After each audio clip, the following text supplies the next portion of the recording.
Hey, it's me, Mesma, from Mesmalie. No, in all seriousness, hi, my name is Autumn. Um, this is a video where I'm going to go over some speculation for the game Mesmalie. If you don't know what that is, I'll talk about it. I streamed it a few months ago. I highly recommend playing the demo first before watching this video. But yeah, I'm just going to get right into it. I don't know why I felt the need to get into my Mesma cosplay for this video, I guess just to show off that I have it. But yeah, I've been talking about this for a while, so let's just get into it. So, welcome. Hopefully I'm not covering too much of the screen here. I haven't really gotten a chance to properly look. I think I might be covering a bit of the text. Anyway, what even is Mesmalie, first of all? It's a point-and-click visual novel hybrid. It's created by Rain, also known as Orbital Dot, and Rosaleaf did Mesma character art. There's a demo on itch.io and Steam, and this girl is in it. Mesma. So here's what this video is and isn't. And by the way, I'm going to be referring to some notes on my phone here to the side, just because of my setup. So if you see me glancing, that's why. I'm not much of a theorist. This is going to be more loose speculation and connections. I really have not done all that much with theory crafting in any communities. I watch a lot of like Deltarune theory stuff. Never made my own really. I just kind of had vague ideas. This game has a small enough community that I wanted to get some going. I do have some predictions, but no solid theories. I do kind of have a few things later in this that I will call theories, but I could very easily see them being disproven with, you know, just a couple of pieces of evidence. So I'm not super convinced of anything here. And I am going to be drawing from outside material in a few cases. Editing Autumn is going to add in extra images as needed, hopefully, to kind of illustrate my point. Stuff from mostly Orbital Dot's Blue Sky, just other art that they've done, and in a couple of cases some YouTube videos and random pages and just comments they've made and things like that. So, hope that's okay with everybody. First of all, the creature in the cage. This is a pretty obviously mysterious thing, but by my reckoning, there's very little to go off of. It might be a homunculus. This is the one thing I really have to say about this. In the files, the creature is referred to in different sort of ways, depending on where you're looking. But, and if you don't know, you can use the Undertale mod tool to pick apart most any Game Maker game, and that includes Mesmalie, so that's where I'm getting a lot of this kind of behind-the-scenes info from. But it's referred to as homunc and monkless in different places. And a homunculus is sort of a constructed, like an artificially created life form in sort of occultism, medieval alchemy, that kind of thing. I don't know if it's medieval specifically, but the idea of using components to just construct a body chemically and to make a life from that. There's a lack of pens in the study, and it's seemingly locked in the cage. It has read of the internet. So, where the hell did it read about the internet? Two, it seems like it's maybe being deliberately kept away from means of communicating. It's certainly afraid of being seen to communicate with you in front of Mesma.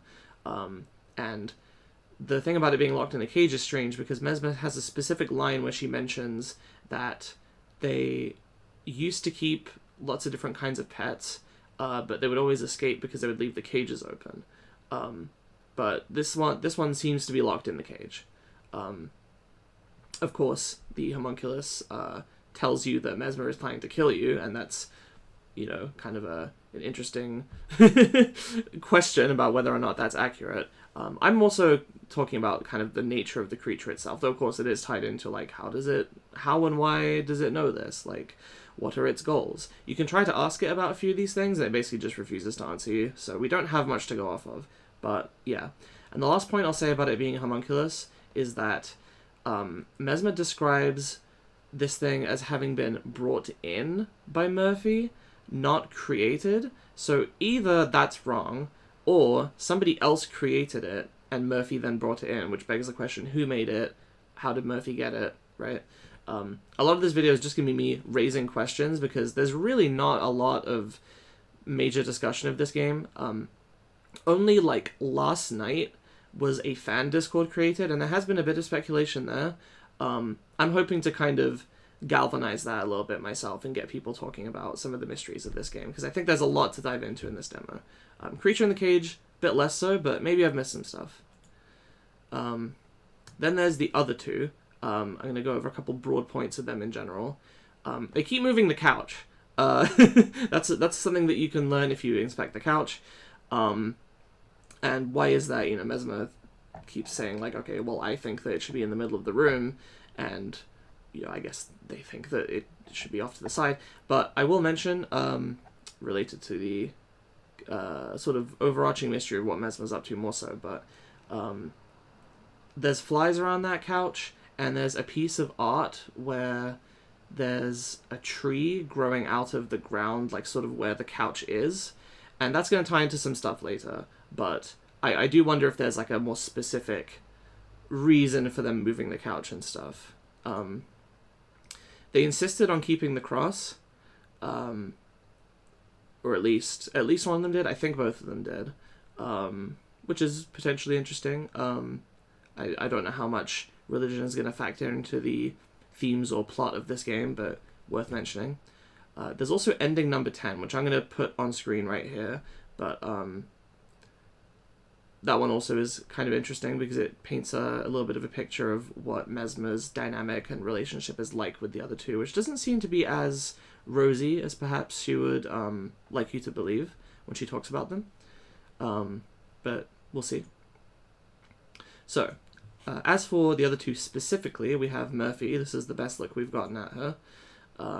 Much like the homunculus, we actually know very little. She is an expert in botanical and zoological magics, which basically means plant and animal magic. So it makes sense to an extent that she would have all these different pets and she would be interested in the homunculus and stuff like that. Now, I've mentioned here that she might be related to M, also known as Mesmalie. I'm going to be talking about Mesmalie in a little bit, but basically this is a character from a different game that Rain made, Orbital Dot made, called Pain Plane, wherein you play as an artificially created plant creature who, when you get hurt, you generate money. And this is kind of the central game mechanic. It was made for a game jam. And the plot of that game involves a witch known only as M, though in supplemental material, Orbital Dot has referred to that character as being named Mesmalie, which, by the way, ephemer without the M and with some accents on it is the French word for ephemeral. I don't know if that means much, but worth noting. And you have to... she tasks you with delivering a letter to her sister some ways away. And when you get there, if you have the letter, you give it to her, and she smiles, and that's the end of the game. It's pretty short. If you don't have the letter, I believe... I haven't actually gotten this ending myself. I need to really double-check this. But I looked at the code, and from what I can tell, she knocks you out and puts you in a cage, which is very interesting, because it makes me wonder if her sister is Murphy.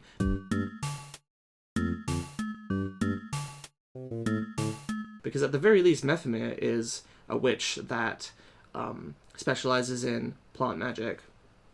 So it makes me wonder if her sister is as well, and if she is, then it would make sense that that's Murphy. The world of the game is a little bit weird. There's like some inhuman creatures around in the area. There's like imps that attack you. There's this talking stone heads. It's not quite as grounded as Mesmalie is. And I'm going to get more into kind of the wider, possibly connected lore of other works that Orbital Dot has worked on a little bit later. But I thought that was worth mentioning, because that's basically the only lead I have on Murphy. And also, at one point, it's spelled with a Y. Probably just a weird quirk. But I thought I would mention it anyway.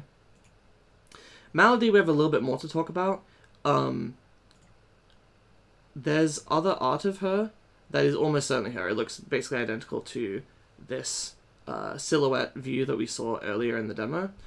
And you can also kind of see a similar silhouette in-game. There's other material in-game that looks like her, like in the files, I should say. So I'm pretty confident that we know what Malady looks like. I think even when it was posted, it was alongside a picture of Mesmer, and it said 2 of 3. So it's like, okay, this seems like the Mesmalie coven. Yeah, the figure in the vial I mentioned. There's connections to the moon. This one's a little bit weak. In the files, the sort of one of the images of her is like connected to this other image of the moon. It seems like it's sort of this appearance of her in the surface of the moon. I think it's also mentioned, like, based on the files, it's something you're supposed to see through the kitchen window. It's possible this is just cut content, but I thought I'd mention it anyway. Relatedly, the sister that you bring the letter to in Pain Plane, you don't get to see her, but you do see the outside of her house, and there's sort of a crescent moon shape, which is interesting, because I thought that was Murphy, but hard to say. Murphy also sounds like Mesmalie, I guess I should mention. Shrug.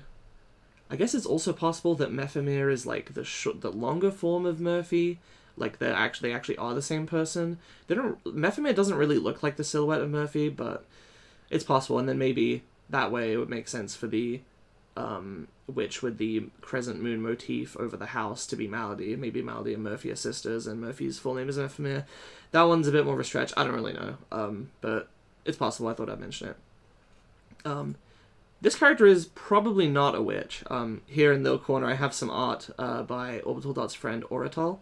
The Moon Queen is from a game project called Eclipse Revenants of the Moon Queen. I'm unsure if she's a witch, but she has an M name, and all of the other witches that Orbital Dot has made so far, I believe, have names beginning with M. And in the Eclipse soundtrack, which is available, the game is not being made, but there was a small album, a free album, I believe, of tracks that were made for Eclipse. And there's a song in there just called Mesmer, and it's an alternate version of the song Mage, where it's like a different pitch or like a slightly different arrangement of Mage from Mesmalie.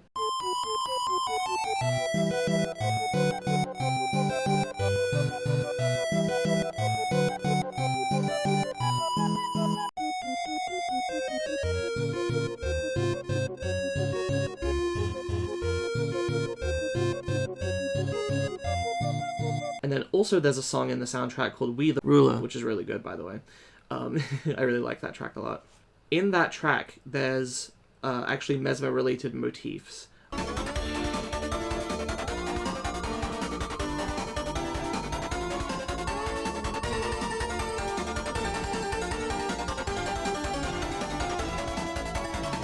I did ask Orbital Dot about this because I've had the opportunity to converse with them a little bit, and I knew that they weren't going to be able to answer anything spoilery, but I decided to ask about the Eclipse connection because I figured there was a chance that it was something that they could talk about, and they told me essentially that was the first project that Mesmer originated in, and she was a main character, but not as central of a character as in Mesmalie, and that game probably isn't being made, but some of the ideas from that may end up being involved in Mesmalie. Some haven't, some have transformed. Figured it was worth having a look at anyway, so I'm mentioning it here. Lastly, more witches. There's M, also known as Mesmalie, and her sister, which I mentioned before. But there's also what I'm calling the Spaghetti Witch. This is a character as depicted in some old art from Orbital Dot, wherein well, it's two related images. There's one of a witch who is using a fire spell to cook spaghetti while lying in bed, and of course the fire spell brings to mind the protagonist of Mesmalie. And then secondly, that same character is seen in a small comic talking about how them and their friend Mesmer have been investigating a strange radio that Mesmer found at a store somewhere, like an antique store, I don't remember, and how the radio has a bunch of communications, or like broadcasts coming out of it, a voice describing a bunch of historical events that did not happen and they can't find in any newspaper, so they've been like documenting them as like a project together. I asked Orbital Dot about this as well, and they basically said the same thing about the Eclipse thing, that like this was some early ideas involving Mesmer and friends that have transformed over time. Originally they planned to make a comic, and then thought that they just felt it was more feasible to make what they wanted in the form of a visual novel, something like that. I'll put the screenshot here.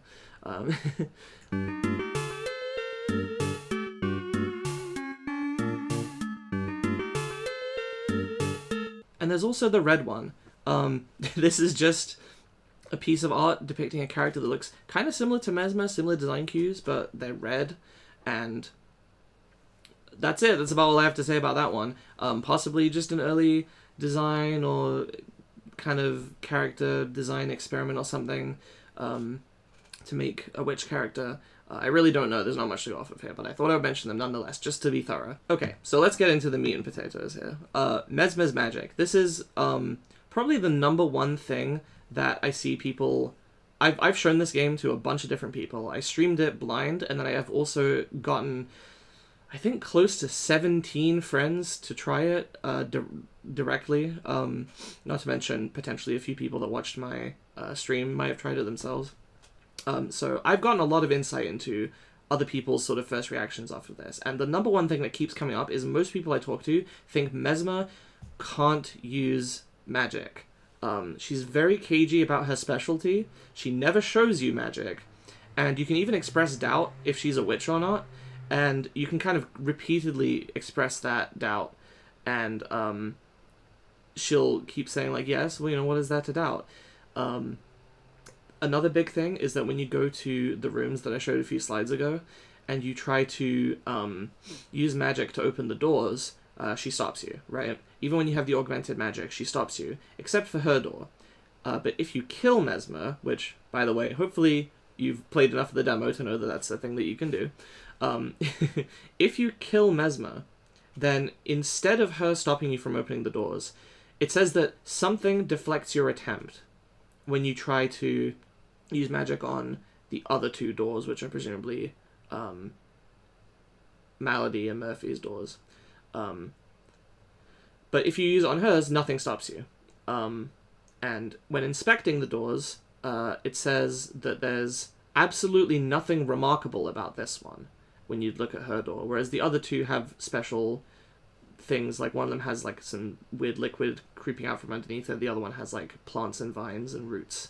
Hers has nothing, which kind of thematically evokes the idea of mundanity, right? That the other two have their specialties and she doesn't, that she's not a mage. You could take this other ways, but yeah.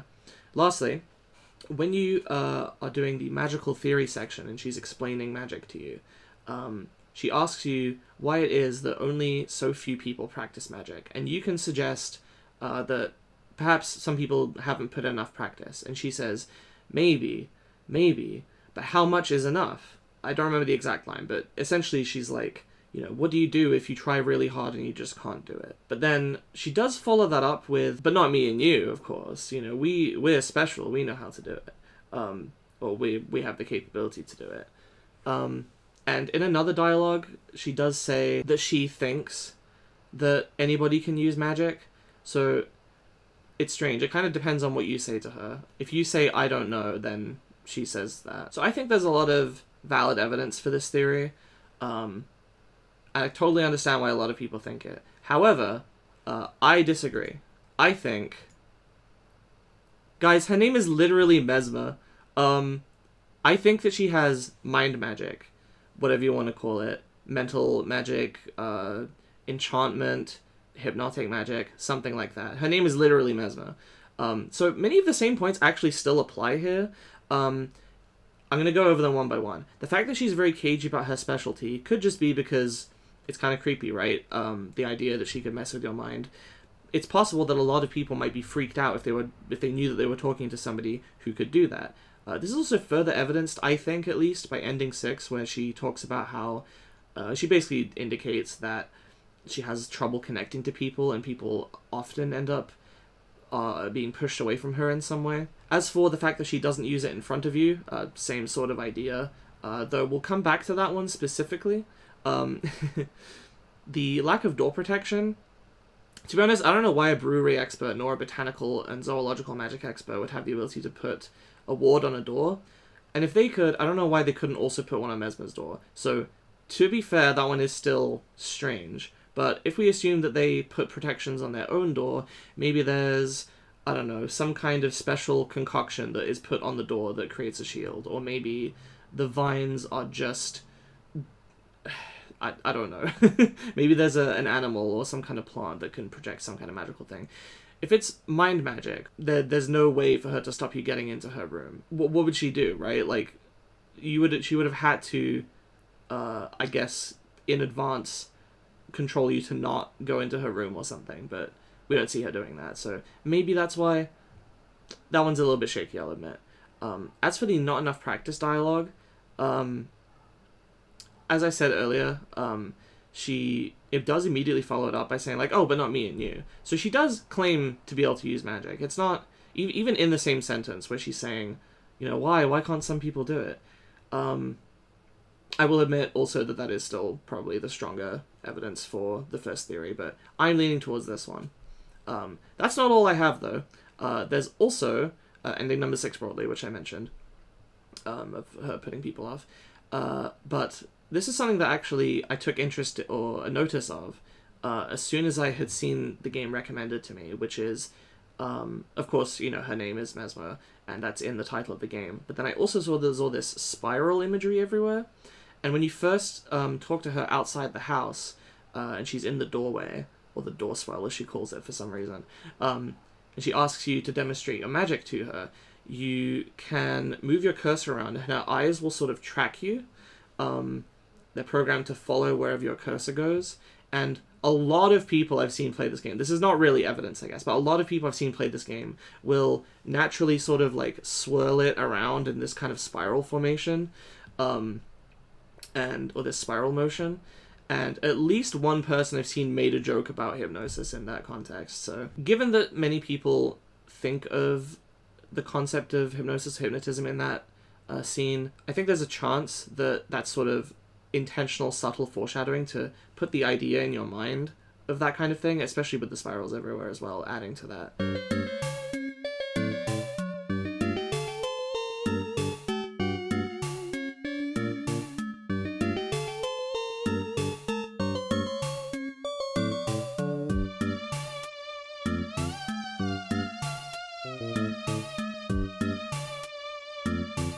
There's another line where she says, "You won't like what happens if you don't do as I say," which is kind of threatening, of course, but more specifically, I wonder, what is it that she would do to us? To me, I could very easily see the implication being, essentially, do as I say, or I will make you, right?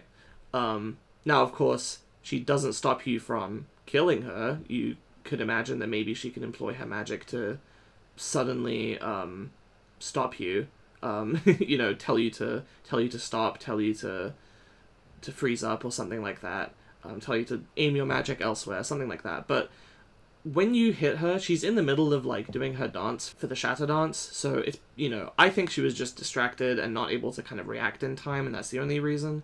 That is up for debate though. And then here's a big one: UI fuckery.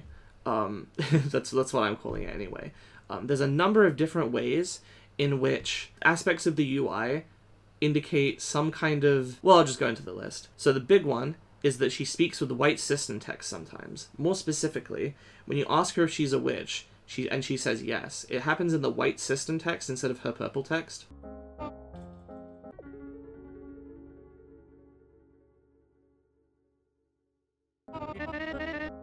You can go check the game yourself for this. And also, when she asks you to use your magic on the vials to shatter them, and it doesn't work, she's like, okay, well, you're going to need to, focus your concentration, block out everything else, imagine that those bottles are the only thing in the world at all, and you can't see anything else. And when she does this, the UI changes to make the whole screen black, except for a little vignette around the bottles, and you're completely unable to run away at that point. In the game, anytime you have control of your character and you're not in dialogue, literally any other time, I'm pretty sure, you have the ability to run away, even during a minigame, and you'll get a unique ending for it. This is the only time in the game that you cannot run away no matter what. You're unable to. Because, I suspect, she has used her magic to control your perception in some way and to force you to do as she says with the vials. You can try to look at and talk to her, and she'll just kind of be like, I'm not here, pretend I'm not here. And to an extent, you can imagine that if the player does that, they're kind of forced to pretend she's not there and do as she says. So, because you can't run away, you can't do anything else. I think that that's pretty convincing, personally. There is more, though. Okay, so the piano stings. This one's a weird one. When she first speaks to you in the doorway and you show her your magic, she's like, that's it. She disappears into the doorway with this sort of scary I mean, it's literally called Muse Scary, the scary piano bit.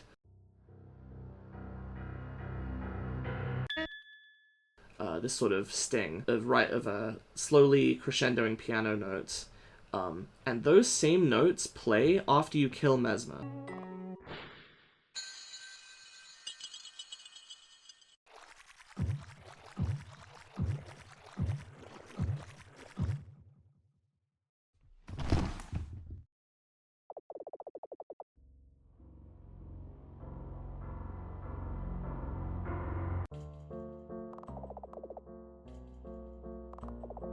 So I suspect it's possible that that piano kind of sound is an indication of when she has started and ended having some measure of magical influence over you. Bit of a stretch, I realize, but hopefully with this other evidence you can see where I'm coming from.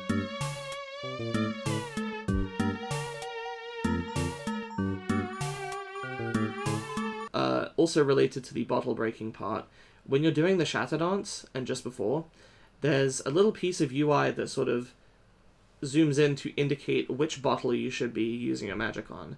Now, obviously, I'm not an idiot. I know it's a video game. I know that we're probably not literally seeing a little ring shrinking on the thing, but how is she indicating it? Is she just pointing? Because it doesn't look like it. It looks like she's, dancing and moving her arms all sorts of places. So I like to imagine that there's some way in which she's using her magic or her influence or something to psychically indicate to you, I suppose, which bottle to break. And the last one, this one's really interesting, is that when you go to delete your save data, it describes it as erasing your memories. It's, it has this scary, spooky red screen, and if you confirm that you want to delete your save data, it says memories erased.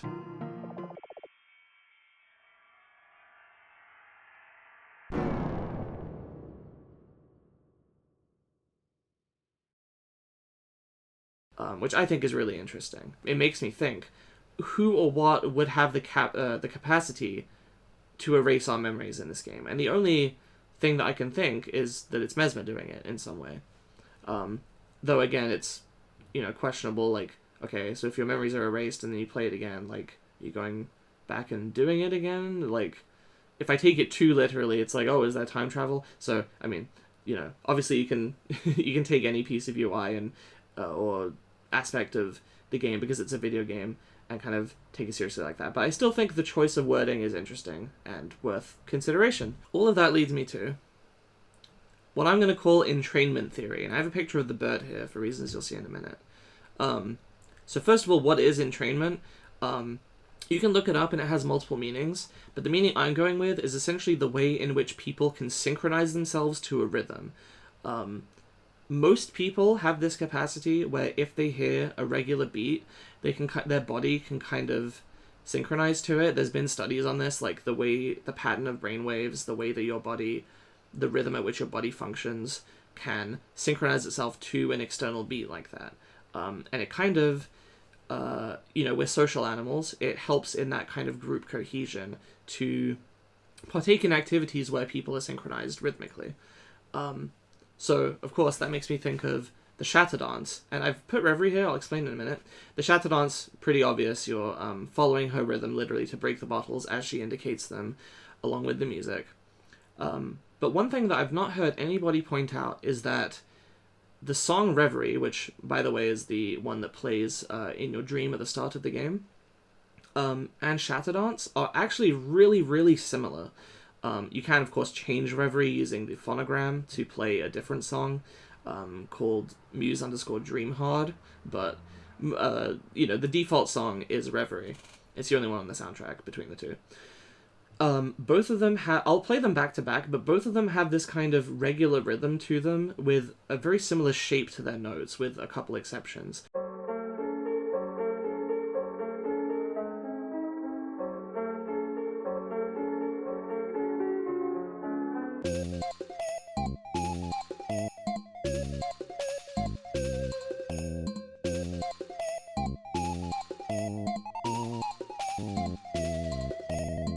Now, granted, they are just straight notes. It's not the most unique rhythm to compare, but I still think that with so few songs in the soundtrack so far, I think it's worth pointing out.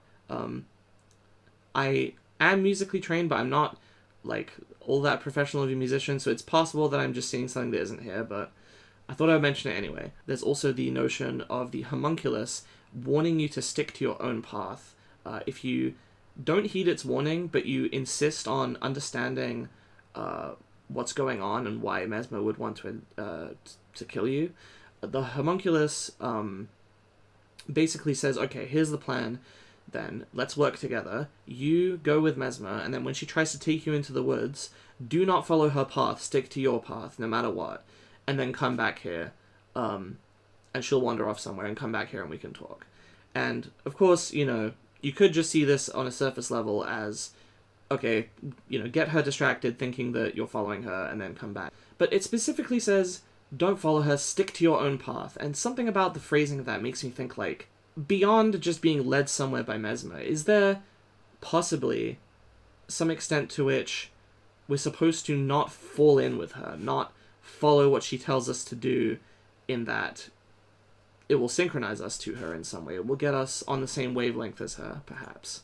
Okay, so related, I'm going to move over to talking about the dream here. So I've kind of established, okay, synchronizing to her rhythm. But there's even more. So the very first song in the soundtrack is a song called Hypnopompia. And you might think like, oh, hypno, but no. In this case, hypnopompia actually refers to the state when you go from dreaming to awake.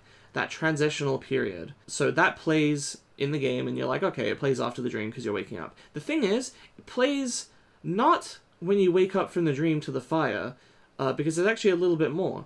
After you wake up from the dream to the fire, it shows the newspaper with her phone number in it, and you click on the phone number to call it, and after that, you get the Hypnopompia sting as the screen goes black, and then it fades in at Mesma's place. And basically, I posit that if we take the name of the song literally, and its placement in the game literally, that would imply that you're actually only waking up after you look at the newspaper.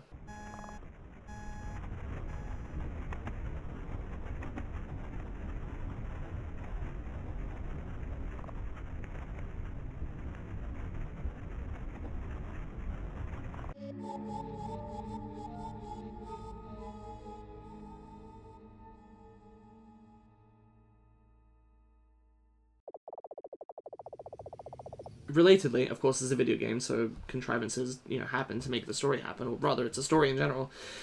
It does seem strangely convenient to me that you're like, oh no, I burned my house down, here's a newspaper with the exact solution to my problem, is some witches who will, teach me. It literally says, like, untamed magic ruining your life. Like, it was the perfect thing the player needed to see in that moment. It all seems a little too convenient, and I wonder if at that point, the player had perhaps somehow already fallen under some manner of influence from Mesma, wherein she was able to affect their dreams.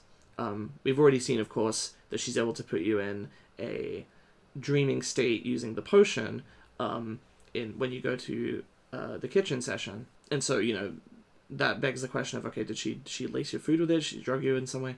But that I'm not so sure about. But basically, I think that the Hypnopompia thing indicates maybe the newspaper is not a real thing that you actually saw. You just thought you did in your dream, and it was a strong enough magical power to convince you that it really happened, and kind of that was a means for her to draw you towards her for whatever the plans are.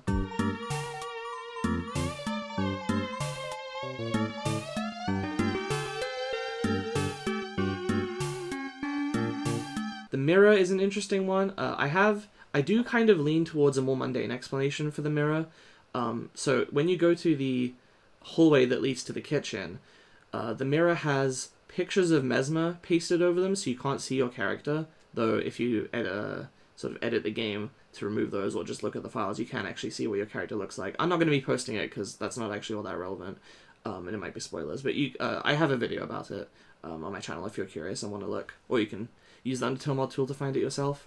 I'm going to go against my theory a little bit here. The more mundane explanation, I think, is just that she's put a drawing over the mirror due to some manner of self-consciousness about her appearance. It does specifically mention in the mural that some details such as the mouth and eyebrows are missing, and those same details are missing from the drawing on the mirror. And so I wonder, maybe she's just self-conscious about her face. There is some art that Orbital Dot has drawn of her sort of like making faces in the mirror. I wonder, maybe, she was trying to get herself to like how she looks and she just doesn't, so she pasted over it with a picture. Hard to say. There's also a potential, going on a tangent here, but there is also a potential trans reading there. As a trans woman myself, I can say that, from my experience at least, and from other people I've known, it's very common for things like the eyebrows and the mouth to be points of insecurity in our appearances, especially. For various reasons that I won't get into, but Mesma already is drawn without a nose, so it's mostly just her eyes and her hair, and those are things that, I don't know, at least based on a lot of people I've known, we tend to be a little bit more self-confident in our eyes, and of course we can grow our hair long, so... Not that that's relevant to this theory, but I just thought I would mention it. As for how the mirror could relate to the theory, though, a bit of a crackpot idea is that perhaps the idea is that when you get to the house, to further synchronize you with her, instead of seeing your reflection in the mirror, which would kind of reinforce, like, okay, I'm me, I'm an independent person, I know my identity. If she pastes a picture of herself, it's like blocking that and instead replacing it with, oh, Mesma, making you think of Mesma, making you think, oh, I should go see Mesma, I should do what Mesma tells me, I should be like Mesma, something like that. People in the Discord earlier were joking about, like, we must all become Mesma. I don't know if it would go that far, but again, thought I'd mention it. Lastly, the bird. Okay, the bird's been here the whole time in this thing. What's up with the bird? Of course, the bird drives you to doing something about your magical problems, and then you can also see it in the other induced dream, which, by the way, that's another sort of, I don't want to say hint, but that's evidence that the first dream you had is in some way induced, if the bird appeared in both of them. Though strangely, the bird appears when the silhouette of Malady turns away from you and then comes back, which almost implies that it has more of a connection to Malady. But, and here's the smoking gun, I think. In the study, if you inspect the cages, there's 2 different possible lines of dialogue that you can get while Mesmer is there, depending on if you click on the top half of the cages or the bottom half. The top half gets you the line about how they keep many pets and they would always run away because they didn't lock the cages. But if you inspect the bottom half, Mesmer says that she keeps birds sometimes. Specifically birds. And I feel like that's important. So, essentially, entrainment theory, my theory is that before you had ever even known Mesmer or had heard of Mesmer or her coven, she had in some way already influenced you remotely or perhaps via some subterfuge of perhaps lacing your food with something or drugging you without you realizing. I don't really know. Or perhaps literally she has the ability to transmit her magic via a real bird, and maybe that's how it ended up there, but in some way she sent this bird to you in your dream to drive you to do something about your magic, sent the newspaper to you to get her to specifically go to her, and then when you get there is doing everything she can to synchronize you to her for some purpose. That's kind of where the theory falls apart. I don't know what this is for. Maybe it's related to the ritual. So I don't have a solid theory for this one, but I do have a couple points to talk about. There are some evidential reasons for suspicion, for assuming that whatever it is she's working towards is something nefarious or sinister. I literally have the sinister potion here. But a lot of it is vibes, and I'm going to be a bit controversial here, or perhaps not, depending on what other people think. I've always gotten the impression that a lot of people are suspicious of her, at least a few of the people I've talked to directly seem to think that it's likely that she's going to do something nefarious. Though there was a poll that I've put up in the unofficial Mesmalie Discord, where I asked people if they believe the caged creature's warning that Mesmer is trying to kill her. I had yes, no, and unsure as options, and at least last time I checked, there were 4 votes for no, 2 votes for unsure, and 0 votes for yes. So nobody outright thinks, plain text, she is trying to kill us. But a lot of people are still suspicious that she's working towards something potentially not good for us. And to be honest, I do see where that is. But I'd like to present a bit of a different position here. As players, we're used to stories where a character that seems innocuous is revealed to have some big dark secret, and the game is sort of turned on its head. And more generally, it's common for people to kind of get that bad vibes or assume the worst of people that are a little bit off in some way. I myself have experienced this. To an extent, there are gaming conventions that factor into this. In real life, you're not going to poke your nose around your host's house to try to dig up a bunch of dirt on them or look for the skeletons in their closets. And secret hunting is actually encouraged by the game. You know, you get different endings for leaving at different times, and there's tons of optional obscure dialogue that you can get for just unique interactions and stuff like that. So the inherent fun of this kind of game does kind of drive a player towards investigating all these things and assuming that there is something to be found. But I still think that Mesma is, if not innocent, then not malevolent, not working towards something bad. She's definitely hiding stuff from us. But here's a big thing, is that Orbital Dot is known for, at least partially, known for liking games that dissect player behavior. Obviously Undertale is a big one, and Deltarune especially. Moon Remix RPG, they played at one point. I'm pretty sure they've played Off and they like Off. That one I'm not 100% on. My memory might be bad on that one.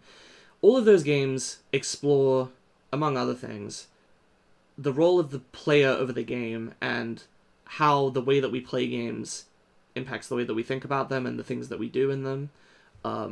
So I could very easily see this being a similar kind of game to where it encourages you to an extent to explore around and think, oh, maybe there's a secret to Mesma, maybe she's up to something, and kind of playing with that player expectation. But, and further, there's actually some evidence for Mesma being good, too. So I've got a big list on my phone here. In one of the endings, she says, should not have called it pathetic. It'll always go like this, always. If you leave after she lets you in. There's another ending where she says, what a joy! Today the coven grows. Where are you? Come back! No, why are you... They're gone. In that one she seems really sad and, you know, upset that she didn't get the chance to get to know the player character better and train them. It doesn't seem like the response of somebody who is like, curses, my evil plan has been foiled, right? There's the orb that you can look at in the study, which, side note, it talks like it's sentient and it can be snarky to you, which makes me wonder, is it alive? Is it connected to someone all-knowing? Is it connected to Orb, Ital Dot? That one's a stretch, I'm joking, but maybe. But the orb, when you look at it, it seems like it knows the correct answer to things. It mentions the glass shards.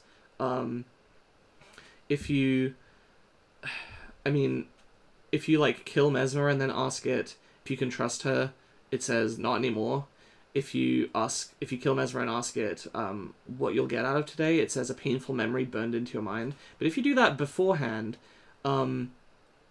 there's this point where you ask the orb if you can trust Mesmer, and it says inconclusive. It doesn't say, but the fact that it changes to not anymore and also earlier it says, of course you can trust her. Did you mean should I?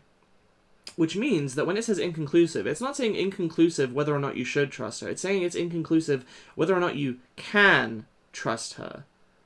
And it makes a point, like, a lot of people are like, oh, haha, thanks English teacher, being so, you know, may I go to the bathroom, whatever. But I actually think it's important, because it's establishing, okay, this thing is very literal, same thing with the lottery numbers, you need to be specific. It's being literal, which to me indicates that whether or not you should trust her is not something it can really tell you, and in fact, it's only whether or not you are capable of trusting her. Now, why is that inconclusive at that point? I don't really know.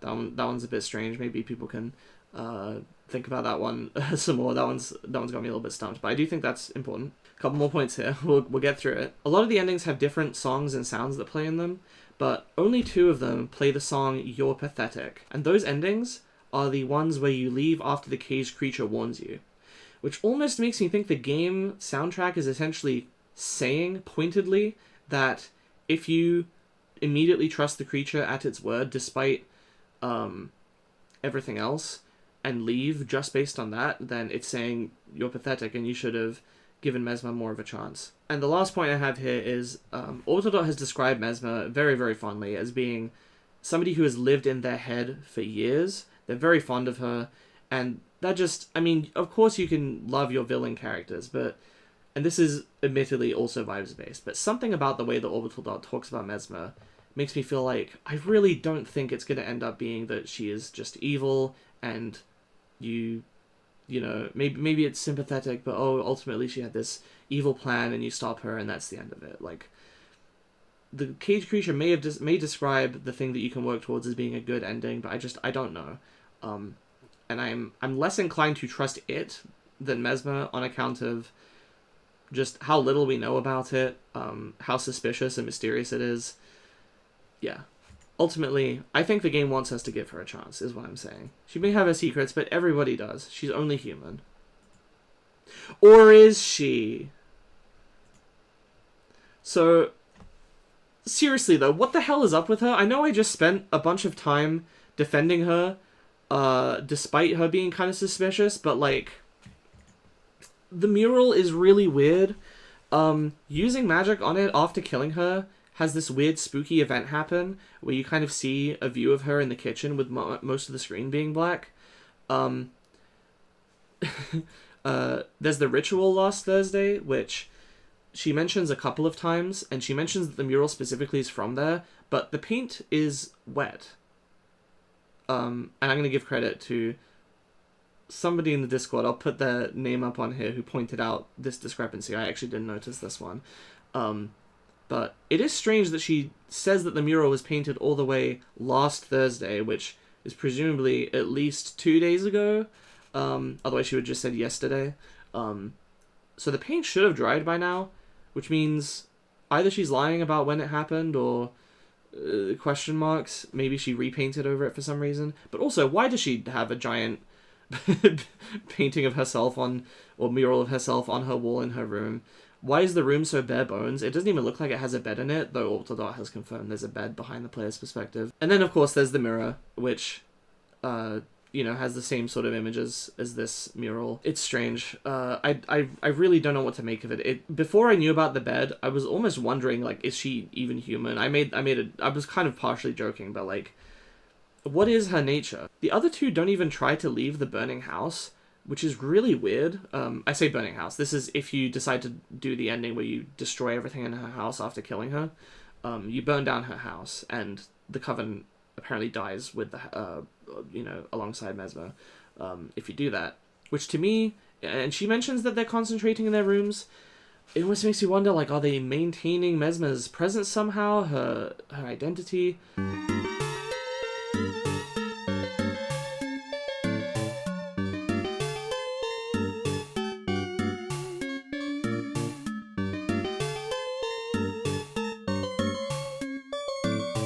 There's a whole thing I could get into here, which I will. So, Ding Dong and Exuma is a video on Orbital Dot's channel. I will link to it in the description.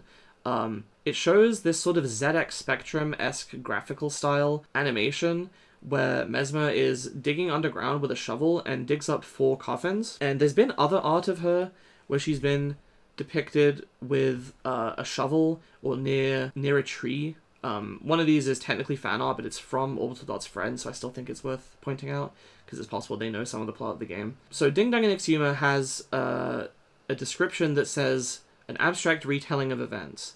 And then one of the comments on the video is from somebody who wonders if it's related to Mesma's backstory or the game's plot. And that comment has a heart from Orbital Dot, so I think there's a good chance of it. Essentially, I wonder, is this something that happened before the game, something that is going to happen in the game? Why is this happening? The digging up of corpses makes me wonder, like, okay, was it for the ritual? Are there dead bodies under the house? Is that why there's flies above the couch? The fact that Mesma is the one digging this up makes this not quite work, but I almost wonder if, like, she herself is a kind of constructed being, a homunculus that has been made from corpses, and the ritual that they did is to put the identity of Mesma into this constructed sort of Frankenstein body. I mean, I would think there would be more of an indication of that. She looks pretty normal from looking at her, aside from the strange stylistic stuff. But it does make me think. There's also that Merry card that I mentioned earlier that was drawn for the holidays, where you can see a tree growing from where the couch normally is. And that makes me think of the other drawing where she's standing near a tree with a shovel, and it's like, did they bury a corpse near a tree? I don't know. The flies also disappear when you kill Mesma, which is sort of an indication that they're related to her, and also they won't go away no matter what remedy she tries. And also the other two keep moving the couch, which makes me wonder, like, is there something to do with Mesma's essence under where the couch is, and they need to cover it up so that the more insects or something don't get to it? I don't know. I've also been skipping a note here. The meaning of the name Mesma. This one's really interesting. So, of course, there's Franz Mesmer, who is the sort of progenitor of these ideas of animal magnetism, which later got turned into mesmerism and hypnotism. If indeed my theory of her having mind magic is true, then that would be the reason. But I also was curious, like, what does the name itself mean? Because obviously Franz Mesmer was not named after the thing that he was gonna discover, right? That doesn't make any sense. So I was like, what does Mesmer actually mean? And it's a variant of a different German name, Mesner, I believe, with an N, which means sexton or sacristan, and that is basically somebody who works for a church and does various sort of upkeepy duties for them, almost like a janitor for a church, I guess, something like that. And one of their duties that I saw and I thought was very interesting is grave digging, because obviously people are buried at churches. Somebody has to be responsible for digging the graves there. And that is one of the duties of a sexton, or a Mesner, or Mesmer in German. So that could very well just be a coincidence, but I thought that was really interesting and worth mentioning. At the very least, we know that Orbital Dot speaks German. They have mentioned as much. So it's very possible that, it's likely even, that they're aware of the meaning of the name, of the origin. I mean, most people in English would be able to tell you that the last name Smith is because, okay, it originally came from somebody who is a smith, which is a person who works metal into tools, right? I feel a little bit stupid being like, they probably know what this word means in the language they speak, but to be fair, there are some other occupational names in English that are not as obvious, so I'm not 100% sure, but again, thought it was worth mentioning. That's mostly it. I don't really have a solid theory for the stuff relating to the ritual. I'm interested to hear what other people have to say about that one. So now I'm just going to go over some open questions that I didn't really get to cover in any other section of this properly, but that I'm also wondering about, just to quickfire these. Why the Für Elise quotes? Or Für Elise quotes. I don't know how you say that. Für, I think. If you didn't notice, throughout the soundtrack, the sort of is from a Beethoven song called Für Elise. I did ask Orbital Dot about that, and they said that there kind of is a reason for it that they might talk about at some point, but largely it's just kind of a cute little reference. But I still wonder about it. Most of these I don't have theories about. There's Murphy and the caged creature, what their connection is. I kind of covered that earlier, but don't really have any ideas. There's Malady's silhouette in the flask during the induced dream. There's the ingredients that are listed in 2 different handwriting styles and different ways of describing them when you inspect stuff in the kitchen. There's the recurrence of the deer in the dream. One thing I didn't account for, there's the bird and stuff, but there's also a deer that sort of pokes out from behind a tree. The files just call it a dream face, but it looks like a deer. It has antlers. And later on, there's a deer that you can see. Well, you can't literally see it as the player, but there's text that says that you see a deer in the clearing. I think there might have been another recurrence of the deer. I don't quite remember, though. I'll put in a note if I can remember in editing. If you break the piles of cages, there's nothing. There's just an open wall. It takes a lot of effort, unless you've killed Mesmer, in which case it takes 1 click with the augmented magic. But you keep breaking them. There's tons and tons of cages, and then there's just nothing back there. Except in the code, there actually is a sort of dummied out interaction. It's specifically coded to not be interactable, essentially. It destroys the object that would allow you to click on it and get this interaction. But there's a thing that you can do where you can find a ladder in the darkness and climb it, and you enter a room that's completely dark except for some objects, and it's like, if only I had a 6th sense to be able to tell where objects are. And if you hold the space button to see where there's interactable objects, then the sort of eye symbols that indicate that make the shape of a face, which is kind of creepy.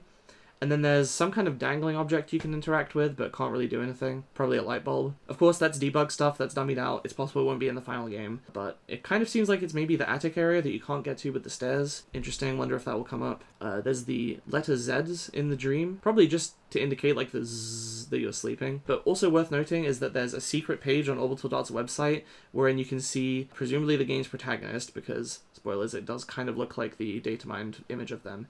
Sleeping in their bed, holding some kind of rectangular object, possibly a tablet or a book. And if you click on the page, it plays this weird, creepy musical thing. I hesitate to even call it a song. It's kind of noise, but it has a bit of a melody to it, and it shows the sort of title screen background with Mesma.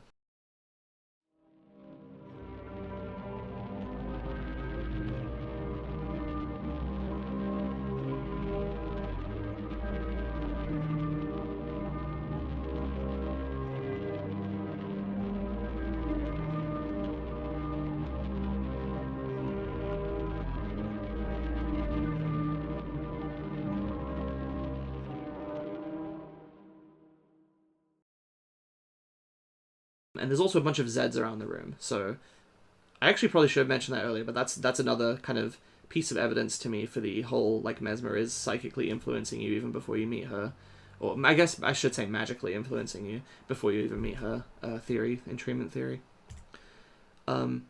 Which of the other two is the quote-unquote believer and the heretic? When you inspect the cross, Mesma does mention that one of them... both of them insisted on the cross staying, but one of them is a believer and used it upon on Sundays, and the other one wanted it to watch over them as though their acts were heresy. I've made a spreadsheet of which endings have which songs/sounds, and I tried to find a pattern. I mentioned the You're Pathetic thing. Outside of that, there's not much of a pattern other than So What kind of being like the neutral/default one. Of course, there's, silence and clock sounds for some of the other sadder ones. Mage is sort of used for ones that maybe invoke magic a bit more or are a bit sadder, but it's not super consistent. So I wonder if there is kind of more of a logic to it. We'll have to see when the full game comes out. Why the drawings lack a mouth or eyebrows. I did actually put several ideas forth for this one, but not 100% sure. The player. Orbital Dot has said that a lot of details about the player are kind of up to interpretation, but I do wonder, how did they get their powers? Like, what are they doing with their home situation? Because there's text that mentions, like, I've got work after this when you're in the induced stream, and it's kind of like, they're going to work or after their house burned down? Like, are they staying at a friend's place? Like, what's up with that? Just in general, like, I don't know. You could assume that a lot of details could be filled in by the player's imagination, but I do wonder if there's going to be canon answers to some of these. There is some other unused dialogue. There's too much of it for me to really get into here. Perhaps I can make a follow-up video if people are interested about the unused dialogue and go over all of it. Yeah, there's a ton. I would definitely recommend looking into the game files yourself. So Mesma's eyelashes change in number. Sometimes she has 3 eyelashes, sometimes she has 2. Honestly, even in this picture, you can see that there's 2 on her left eye and 3 on her right eye. But there's other sprites where she only has 2, just straight up. It's a little bit strange. There's also Warbly, and Mesma Horse. So yeah, thank you very much for watching my presentation. Some last thoughts? Go play the demo. Share your thoughts in the comments. There's probably stuff that I've missed. You should follow Orbital Dot. In general, I'd really like to get a bunch of discussion going for this game. I think it's really, really great. It's definitely grabbed my attention. I've been practically obsessed with it in the months since it came out. I'm really, really excited for it. I'm really excited to see the community growing, more and more people talking about it. I just love this game. I love this character. I think it's going to be something really special. It's already something really special, frankly.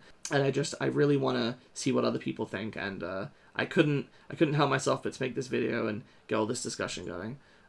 So yeah, go look into the game, go look into Orbital Dot's other work, especially, Pain Plane, but I'm sure their other stuff is, you can get something interesting from it, even if it's not Mesmalie related. They're just a really cool person and make cool stuff, and I'll definitely, even after Mesmalie comes out, I'll definitely be following to see what else they do. Oh, and check out my videos on data mine demo stuff. I'll link those in the description. I'll probably also make a general Mesmalie playlist, so you can see that. I also did a playthrough blind on stream when I first played it, and I might also be uploading some of my footage that I recorded. I did a separate playthrough with a couple of friends where I showed a bunch of cool details and talked about some of my theory stuff a little bit, mostly just to get footage, but also to show it to some of my friends. But yeah, goodbye. Oahe.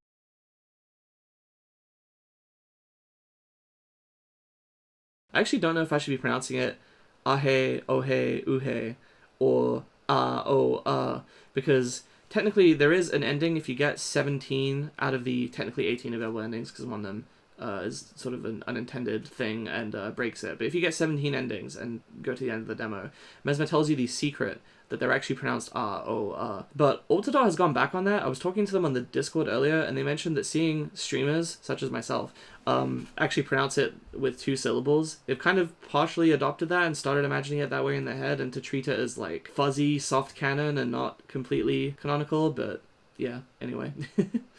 I'm really annoyed at how my hair has gone. Normally my hair is more this way, but based on the way that the camera's set up, because this is not, yeah, like if I look in the mirror, it looks right the other way, but technically Mesma, based on the way it's oriented, it's the right side of her head has the hair swooped down this way. So I tried my best to do that and to use this pin, but it doesn't come naturally to me. And if you watched this far, I'm going to take this opportunity to just try to do a couple of Mesma's poses. We'll see how that goes. What's the one she's like?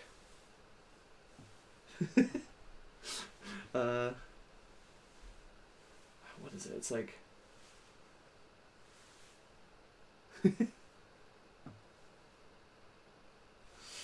And, oh yeah, there's the Azoken pose. Wait, I guess I should be doing it this way. And a spin, because why not? I think that's pretty much it. Yeah. Go play Mesmalie. It's good.